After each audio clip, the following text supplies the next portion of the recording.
Hey guys, welcome back to the Gut Health Dialogues. Today we're talking about high fiber and a high fiber diet, what to eat, why it matters, and how to do it without upsetting your gut. Fiber is everywhere right now, and I'm guessing you've noticed that too. It's being talked about as a solution for gut health, blood sugar, cholesterol, hormones, and weight regulation, often all at once and usually without much context. And if you've ever tried to suddenly add more fiber to your diet, especially if you already deal with digestive issues, you may have learned pretty quickly that it doesn't always go smoothly. Instead of feeling better, it can show up as bloating, discomfort or pain, and excess gas when changes happen too fast. Between social media, headlines, and well meaning advice, it's easy to walk away feeling like you should just eat more fiber, but not knowing how much or why it sometimes makes digestion feel worse instead of better. In today's episode, we are going to cut through that noise. And I have a clear, balanced explanation of what a high fiber diet actually means, why fiber matters beyond digestion, and how different types of fiber behave in the body. Just as importantly, I'm going to explain why more isn't always better and why tolerance, preparation, and pacing matter, especially if your gut is sensitive. The goal today is understanding and having confidence, not rules or rigid targets. What I'm walking you through is the why and the how. And you know, I always have a resource for you. So I've also created a high fiber diet plan PDF that we will link to in the show notes if you want something simple and practical to refer to and apply after listening to today's episode so that you can build a fiber rich pattern of eating that supports your gut without upsetting it. All right, so let's talk about what a high fiber diet actually means and what it doesn't mean. When people talk about a high fiber diet, what they really mean is that your meals regularly include plant foods that naturally contain fiber. And those are things like vegetables, fruits, beans, whole grains, nuts, and seeds. It's not about hitting a perfect number every day or turning meals into a checklist. And it's definitely not about labeling foods as good or bad. In practice, it's more about consistency and variety than precision. Most health organizations commonly reference fiber intakes in the range of about 21 to 25 grams per day for adult women and 30 to 38 grams per day for adult men, with needs generally decreasing with age. That said, many people feel worse when they try to jump straight to those numbers, especially if their baseline intake has been low or they've been dealing with digestive symptoms. For gut health, what matters more than the number itself is how consistently fiber is spread throughout the day, the mix of fiber sources you're getting, and how well your body tolerates it. One of the biggest misconceptions is that more fiber is always better or that all fiber works the same way in the body.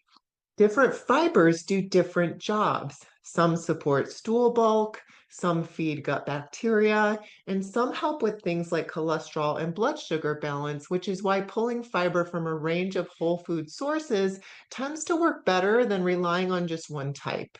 Loading up on one type while ignoring the rest can backfire, especially if digestion is already sensitive. Tolerance matters, and this is where a lot of people get tripped up. If you deal with bloating, constipation, diarrhea, and abdominal pain already, your gut may need fiber introduced more gradually or in specific forms that it can handle. A truly supportive high fiber diet works with your digestive system, not against it. So let's talk about why people are told to eat more fiber beyond just digestion. Before we get into more specifics, this is where fiber's role goes way beyond digestion. Fiber gets talked about a lot in the context of digestion, but its role in the body goes far beyond just keeping things moving. And this is why doctors, dietitians, and health organizations consistently encourage high fiber intake across the lifespan. It supports multiple systems at once, not just the gut. So let's start by talking about the gut, though, because that is what people think about first when they think about fiber. Fiber does have benefits in the gut. It supports gut health by feeding beneficial microbes and helping maintain a more diverse, resilient microbiome. When it comes to the terms people often hear, prebiotic, probiotic, and postbiotic, a simple way to think about it is this.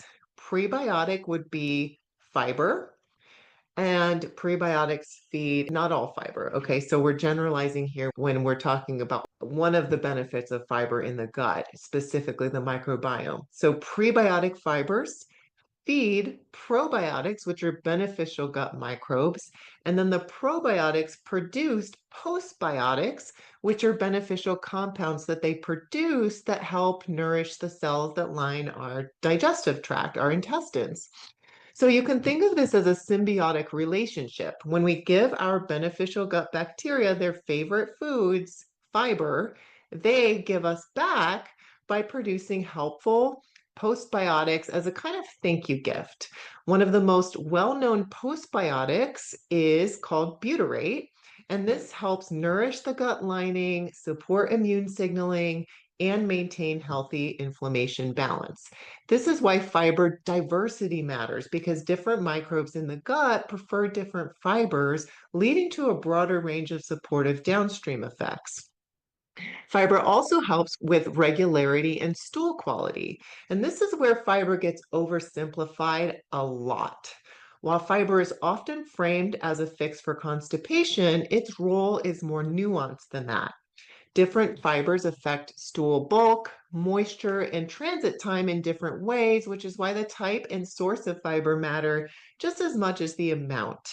When introduced thoughtfully, fiber can support more comfortable, predictable bowel movements without forcing or irritating the gut. Insoluble fibers, like those found in vegetables, whole grains, and seeds, help add structure and bulk to the stool and can support regularity when transit is sluggish.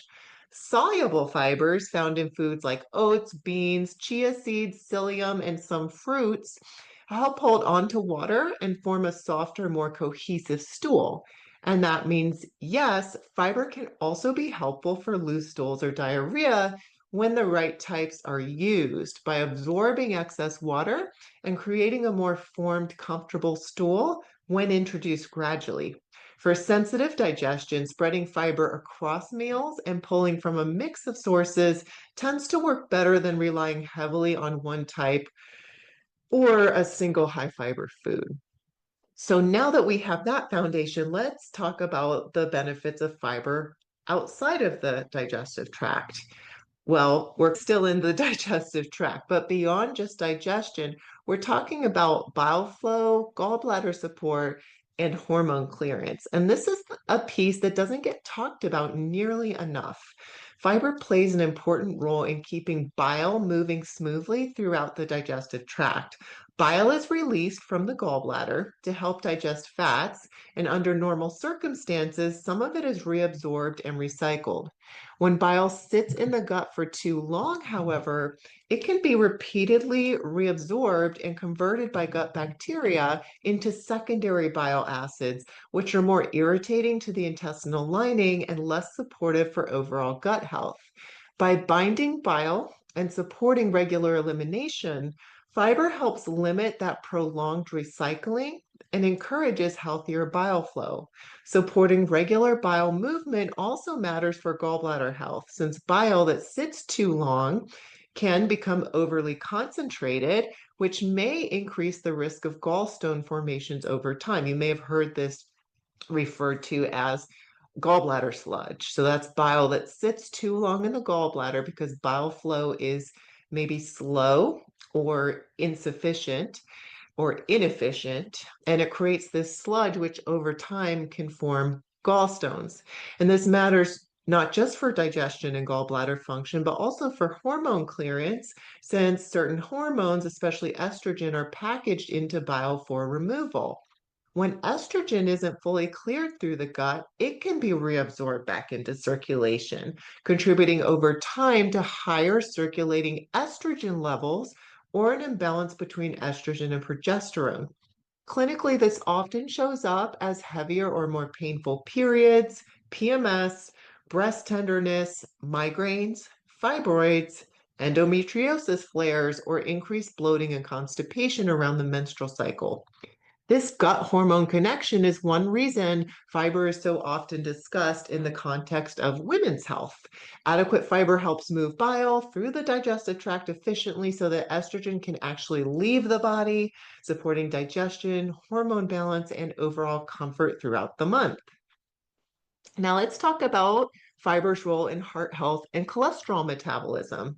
This connection surprises a lot of people.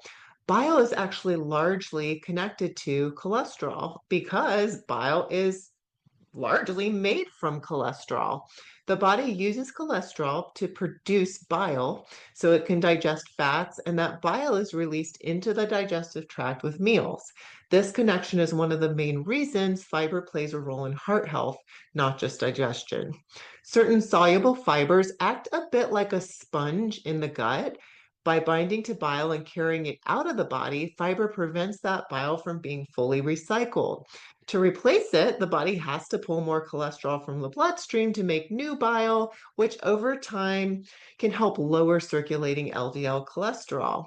This bile fiber relationship is a main reason that high fiber diets are consistently linked with healthier cholesterol metabolism and cardiovascular outcomes. And that's why many cardiologists recommend a high fiber diet. Now let's talk about fiber's role in blood sugar regulation and metabolic health. This is one of fiber's most important roles metabolically. Fiber helps regulate blood sugar by slowing how quickly carbohydrates are digested and absorbed. You can think of it as fiber getting in the way. So you eat food, you have carbohydrate, protein, fats, nutrients, and fiber all mixed up together. And carbohydrates are moving toward the lining of the intestines to get absorbed, but they have to weave their way through fiber first, almost like trying to push through dense grass or a thick forest. And that naturally slows down and the absorption of the carbohydrates and prevents sugar from rushing into the bloodstream all at once, helping reduce sharp spikes and crashes and supporting steadier energy after meals. When blood sugar rises quickly after a meal, the body has to release a larger amount of insulin to manage that surge and move glucose out of the bloodstream. Over time, repeatedly asking the body to make big insulin responses can strain the system and make cells less responsive to insulin signal.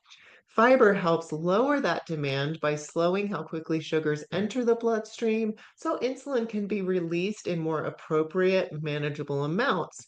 Over time, this steadier blood sugar pattern supports improved insulin sensitivity, which simply means your cells are better able to respond to insulin and move glucose into cells where it can be used for energy. When sugar enters the bloodstream in a more regulated way, the system works more efficiently and with less stress.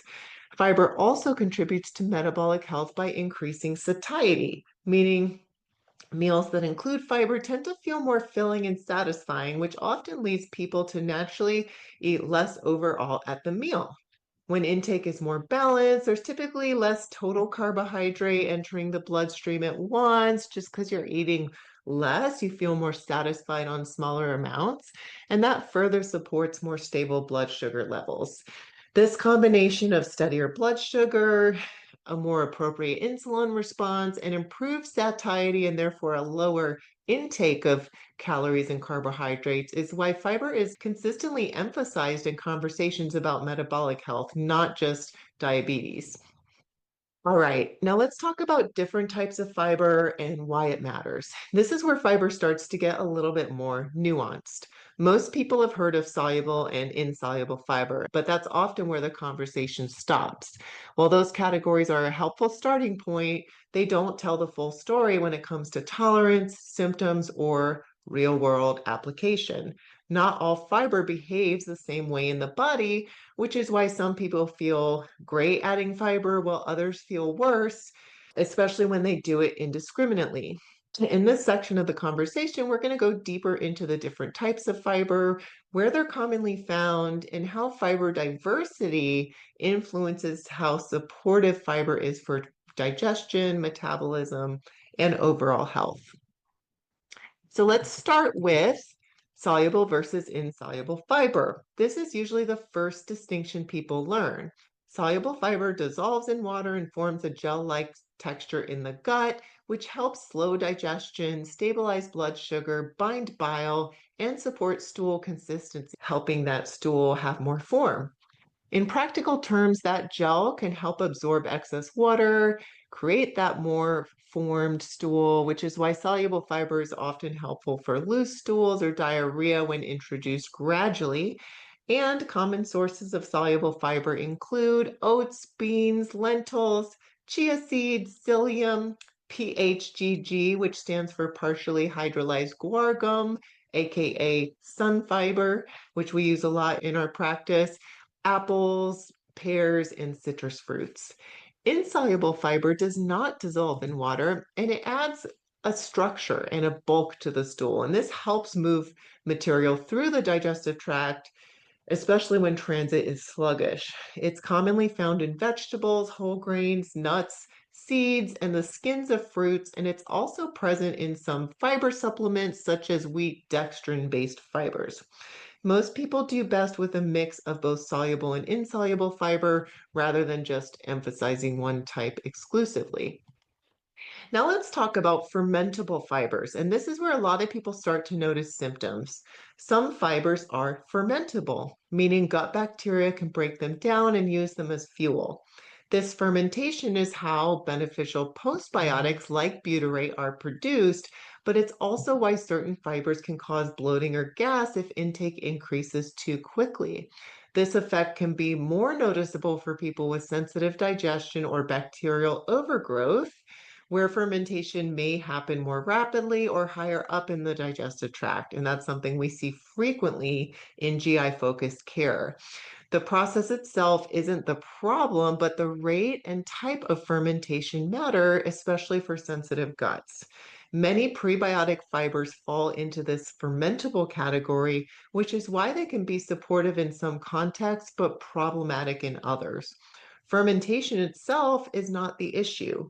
How fast it happens, where it happens in the gut, and overall microbial balance matter much more. So let's talk about why variety matters more than just a magic type of fiber. And this is why I rarely recommend focusing on just one fiber source. Different gut microbes prefer different fibers, so relying on one fiber source limits which microbes are supported. A varied fiber intake encourages more diverse microbiome and a wider range of downstream benefits. And this is why food-based fiber diversity tends to work better than loading up on a single supplement or fortified product. This is actually good news for people with sensitive digestion who feel frustrated that fiber always seems to backfire and cause symptoms. Supporting your microbiome does not require large amounts of fiber from just a few foods. It often works better with small amounts of many different plant foods. That kind of fiber diversity can still feed beneficial bacteria. I mean, think about how tiny bacteria are. They don't need a large volume of fiber or food. So even small amounts of many different kinds of plant foods can be not only much more tolerable, but still very effective in feeding beneficial bacteria.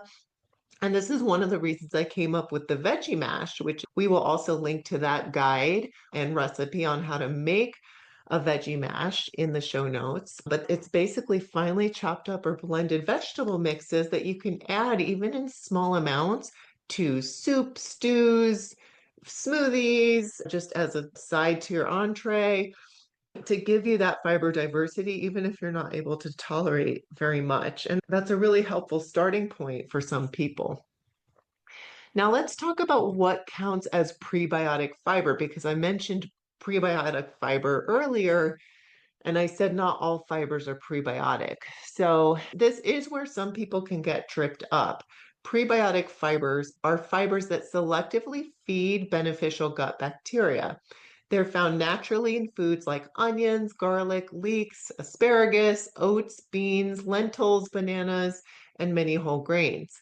Not all fiber is prebiotic, but most diets that include a wide range of plant foods naturally provide some prebiotic support.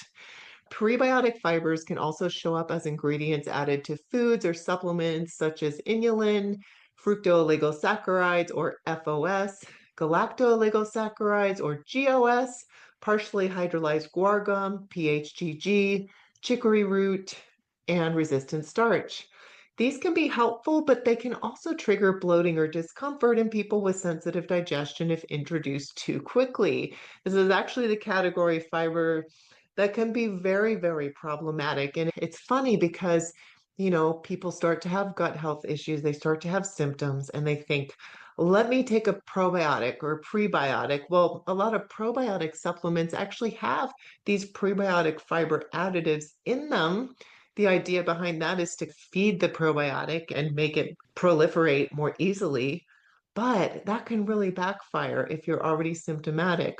And so in these cases, I would be careful and look for these types of prebiotic fibers that I just mentioned. And I wouldn't use them as a starting point. Instead, I would focus on tolerated food-based fiber and addressing the underlying imbalance first. And that tends to be a much more effective approach in my clinical experience working with SIBO and dysbiosis. And then later, once your gut is in better balance, you can bring those prebiotic fibers in more carefully, little by little. Now let's talk about fiber versus resistant starch. Resistant starch is a little different and it deserves its own mention. Resistant starch behaves more like fiber than starch, even though it's technically a starch, because it resists digestion in the small intestine and reaches the colon intact where it can be used by gut bacteria. While it isn't especially common in large amounts in most modern diets, it can have important clinical applications, particularly for people who need to support beneficial bacteria but struggle to tolerate more aggressively fermentable fibers.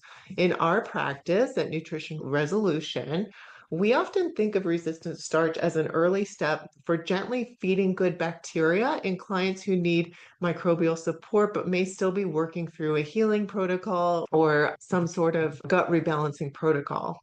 Because resistant starch tends to ferment more slowly and farther down in the digestive tract, it's often better tolerated than classic prebiotic fibers like inulin or FOS. That said, it is not appropriate for everyone. Resistant starch is frequently poorly tolerated in methane-dominant SIBO, where it can actually worsen bloating and constipation by further fueling basically upstream methane-producing microbes. So it can actually cause more issues in certain types of SIBO, specifically methane type. So we do recommend restricting it if you know you have methane SIBO.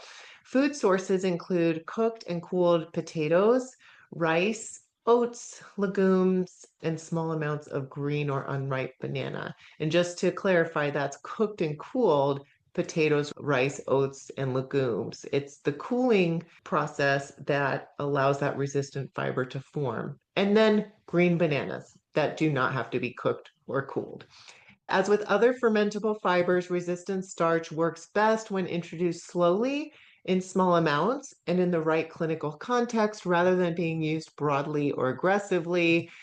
Now that we've gone through all the different types of fiber, let's make this more practical and talk about how different types of fiber line up with common situations that I see clinically. So let's talk about matching the fiber types with common situations. All right, so for loose stool or diarrhea, soluble fibers tend to be better tolerated because they absorb water and help gel the stool, leading to more formed, comfortable bowel movements. And examples of this, again, are oats, psyllium, chia seeds, beans, and PHGG, which is sun fiber introduced gradually. For sluggish transit or low stool bulk, insoluble fibers can be more helpful when constipation is related to slow movement through the gut, as they add structure and bulk to the stool. These work best when hydration is adequate and sources like vegetables, whole grains, nuts, and seeds are increased thoughtfully. For bile flow, gallbladder support, and hormone clearance, we think about soluble fibers. They play a primary role in binding bile and supporting its elimination, which is important for bile balance and hormone clearance. Insoluble fiber supports this process by helping maintain regular transit so bile can actually leave the body. And fiber diversity still matters here, and that's pulling from multiple plant foods. It tends to be more supportive than emphasizing one fiber source alone. So, for bile flow, gallbladder support, and hormone clearance, I would think about soluble and insoluble and maintaining that fiber diversity. For microbiome support with sensitive digestion, fermentable fibers and resistant starch can help feed beneficial bacteria, but tolerance matters. In practice, small amounts of many different plant foods often work better than large amounts of a single fiber when you have a sensitive gut. So that's often the strategy we will use in GI focused care is starting with something like a veggie mash. So again, for microbiome support, if you have a sensitive digestion, you're prone to digestive symptoms, go ahead and download the Veggie Mash guide that we have in the show notes as a great starting point. Because with the Veggie Mash, you only eat 1 tablespoon of that mash. You can actually freeze it in an ice cube tray and pop out an ice cube size portion whenever you need it. So you get the benefits of that diverse microbiome support, a diverse number of different fibers to feed a diverse bacteria population in just a tiny portion that just about anyone can tolerate, even the most sensitive people. For blood sugar regulation and metabolic health, soluble fibers and resistant starch are often the most helpful due to their slowing effects on digestion and absorption, which supports steadier blood sugar and more efficient insulin response.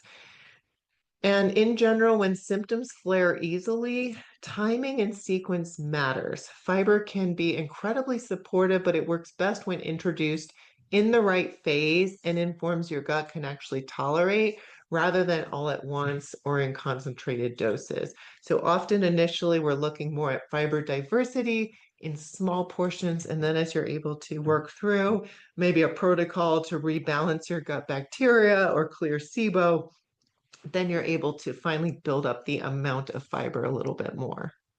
All right, so now let's talk about high fiber foods people are familiar with and a few that they may not be.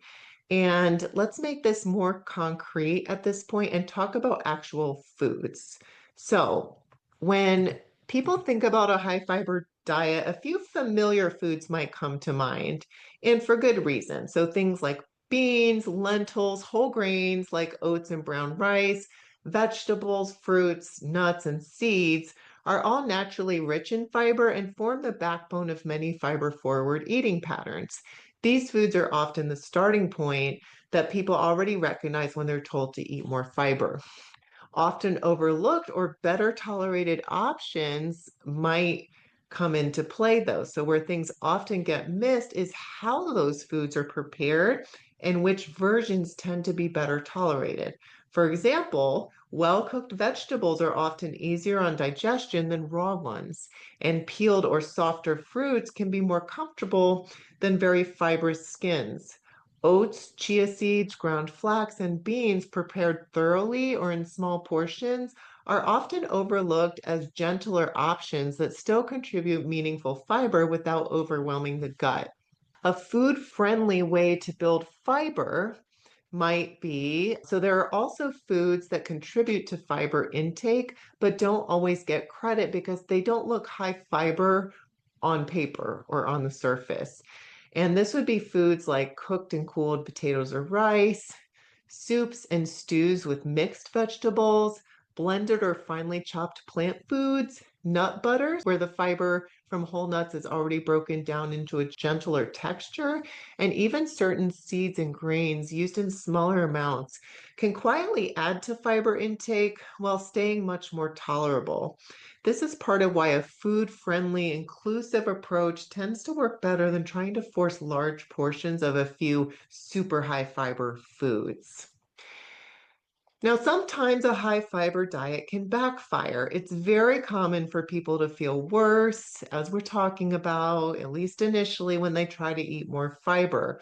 I often compare this to working out. If your gut is not conditioned for high fiber yet, jumping straight into large amounts is like walking into a gym and trying to lift weights that are way too heavy. It's not that your body can't handle fiber, it's that just like strength training, your gut needs time to build tolerance gradually. Certain situations call for a more thoughtful strategy. Rapidly increasing fiber, relying heavily on highly fermentable fibers, or jumping straight to large portions can aggravate bloating or pain, especially for people with IBS patterns, constipation related to slow transit, bacterial overgrowth, or active gut inflammation. In these cases, the type of fiber, how it's prepared, and how it's spaced throughout the day matter just as much as the total amount. And this is also why timing and sequencing are important. Fiber can be incredibly supportive when introduced in forms the gut can tolerate and at a pace your system can handle. This is often where people benefit from having a simple visual reference rather than trying to piece together advice from multiple sources. So if you guys are starting to feel a bit overwhelmed right now and you just want to know, okay, but what should I do? What does it look like? Download the High Fiber Diet PDF because I do give you a simple framework, a visual reference of how to pace and build fiber, and that is as well as a 7-day meal plan. And that is linked for you in the show notes if you want to take a look. Now let's talk about how to transition to high fiber without wrecking your gut. And this is where a lot of people get tripped up. If there's one mistake people make with fiber, it's trying to do too much too fast. And the goal here is not to overhaul your diet overnight, it's to help your gut adapt in a way that feels sustainable and supportive. Here are the big things that actually matter in real life. A few principles tend to make the biggest difference. Number one is pacing. You want to increase fiber gradually rather than too much all at once. Small, steady changes give your gut time to adjust and reduce the risk of bloating and discomfort. Number two, hydration. Fiber works best when there's enough fluid on board. Without adequate hydration, even helpful fibers can end up constipating or feeling uncomfortable.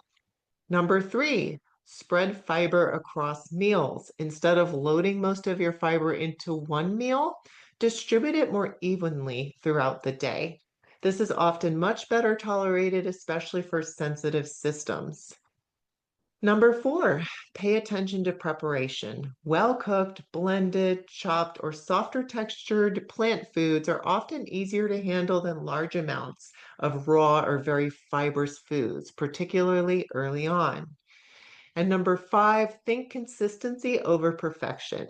Regular, repeatable habits matter more than hitting a specific fiber number on any given day. Now, a common question here is how slow does slow actually mean? For someone with a fairly healthy, non-sensitive gut, that might mean adding one new fiber-rich food or slightly increasing portions every few days, and then paying attention to how your digestion responds. For someone with a more sensitive gut, bloating, or a history of IBS or overgrowth, it often looks more gradual, adding small amounts of fiber, holding steady for a week or two, and only increasing once things feel settled. The real aim here is tolerance and sustainability, not checking off a target overnight. For many people, that's really what's going to make the difference in being able to incorporate fiber successfully over the long term. All right, now our guide, the High Fiber Diet PDF, who would it be the most helpful for? So I want to help you decide whether the downloadable guide in the show notes is a good fit for you. This guide is especially helpful if you've been told to eat more fiber, but we're never shown what that actually looks like day to day. Maybe you want more structure and examples without tracking, macros, or rigid rules, and you'd rather follow a clear food pattern than chase numbers. It's also a good fit if you care about gut health, heart health, blood sugar balance, or weight regulation, but you need guardrails so that fiber doesn't leave you feeling bloated, uncomfortable, or overwhelmed. The emphasis is on food choices, preparation, and pacing. And that's what makes the guide approachable, even if your digestion tends to be sensitive. You may also find this guide useful if you're short on time, tired of piecing together advice from multiple sources, or simply want a printable reference you can return to when planning meals. It's meant to reduce decision fatigue and make high fiber eating feel doable and sustainable. That said, a high fiber approach is not always the right starting point. During periods of active inflammation, significant digestive flare ups, or certain GI conditions like active diverticulitis, inflammatory bowel disease flares, early or untreated SIBO, severe motility or emptying issues, or shortly after GI surgery, a modified or temporary low fiber approach may be more appropriate before gradually building fiber back in. If that's you, this guide can still be a future reference, but the timing and approach matter. All right, so to download that guide, check out the show notes. Well, thanks for sticking with me in this conversation. Fiber is foundational for gut and overall health, but it's never a one size fits all. And that's really the takeaway here. In my clinical experience it's been about 12 years, I think, specializing in digestive health. The people who do best aren't the ones forcing fiber or chasing numbers. They're the ones building it gradually in ways their body can actually tolerate. And at Nutrition Resolution, our team of GI focused, integrative, and functional dietitians, we look at root causes and we take a real food friendly approach that prioritizes variety, preparation, and long term resilience over extremes. So if you do feel stuck or confused or symptomatic, despite trying to eat healthier, that's where we might be able to help you because it might be time for a more individualized approach or a different starting point. And we do have additional resources and support available for that when you're ready.